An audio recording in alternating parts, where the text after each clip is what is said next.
Wales has a red dragon, Scotland has a unicorn, but Singapore went even further and designed a completely new animal, the Malion, which is half fish, half lion. Almost every country in the world has an official national animal, but it seems use of mythological creatures is not off the table. So, for a country whose literal translation could mean lion, it's not inconceivable that there are no permanent lion prides here, and in fact, the mammal they are most famous for is the chimpanzee. This is Sierra Leone, an African country with a name that just rolls off the tongue. Take a look at the map of the country and you'll have to agree, it's a curiously circle-shaped country. Like most international borders, Sierra Leone's are the result of geopolitical maneuvering, not of aesthetic or geometric design. If you zoom in closer, you'll see that it sits squarely in West Africa, bordered by Guinea and Liberia, which form borders that make Sierra Leone officially the roundest shaped country in the world, ahead of Nauru, Zimbabwe, the Vatican and Poland.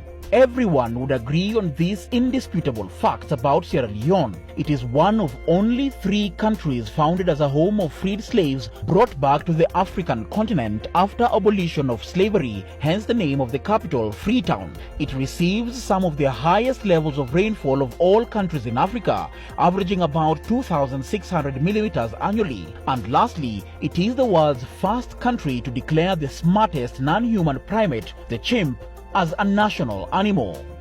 Despite being on the same page on many of the country's issues, contention is rife among historians on one little nagging matter surrounding the origin of the name Sierra Leone, or Salone as the locals call it. I couldn't help but wonder, how could a predominantly Muslim, English-speaking African country have an Italian name? There was never an Italian presence in this region of Africa, so why in the world is there an ex-British colony with slaves returning from America, slaves who had fought on the British side during the American War of Independence carrying an Italian name? So how did Sierra Leone get its name? This should go without saying, but the geographical area of modern-day Sierra Leone has been inhabited continuously for millennia by Africans. Having said that, let's start with the most popular theory that states the country was named Serra Leoa by a Portuguese explorer, Pedro de Sintra, in the 15th century, who was sailing down the coast of West Africa. As the story goes, when Pedro was approaching the harbor, either he and his crew heard the roar of thunderstorms in the mountains, or the mountains resembled the teeth of lions that led him to call the mountain range Serra Leoa. Sounds pretty straightforward, right? Wrong. A couple of years ago in 2015, Sierra Leonean historian Professor Cecil McBiley-File refuted the idea that the name of the country was given by de Sintra, citing evidence that this name existed prior to 1462. According to File, it is more likely that the name of the mountain range was given by another unknown Portuguese explorer and that de Sintra had simply documented the area on a map, implying that the identity of the person who gave the country its name is unknown.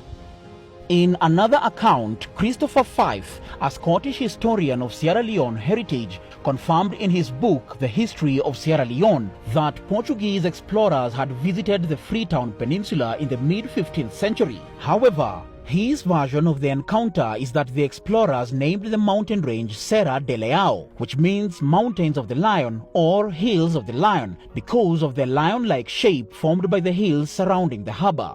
As you approach the peninsula from the sea, the spectacular green mountain ranges carve elegantly. They may not exactly resemble crouching lions, but the extrapolation of this geographical formation is Sierra Leone, Leone being Italian for lion, while Sierra is Spanish for hills or mountain.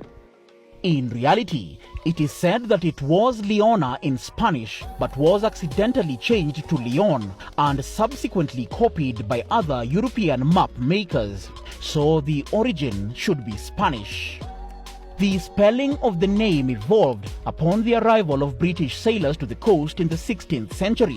When Sierra Leone became a British colony in 1808, the official name was a misspelled version of the name in Spanish, Sierra Leona, modified to Sierra Leone when the British Sierra Leone Company was established.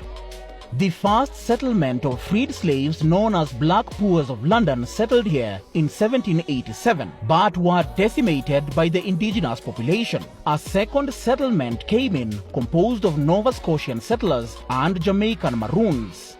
Later, in the 19th century, following the outcome of the Berlin Conference, the country formally became known as the Sierra Leone Colony and Protectorate, or simply British Sierra Leone. Upon gaining independence in 1961, the name changed to the Dominion of Sierra Leone, but Queen Elizabeth II remained as its head of state for 10 more years after independence, until when it became a republic in 1971 and started going by its current name, the Republic of Sierra Leone. There you go, guys. If you ever visit this English-speaking predominantly Muslim country with a Portuguese/Spanish/Italian name, don't get confused when Sierra Leoneans call the country Salone, a common nickname and derivation of Sierra Leone in Creole, the country's lingua franca.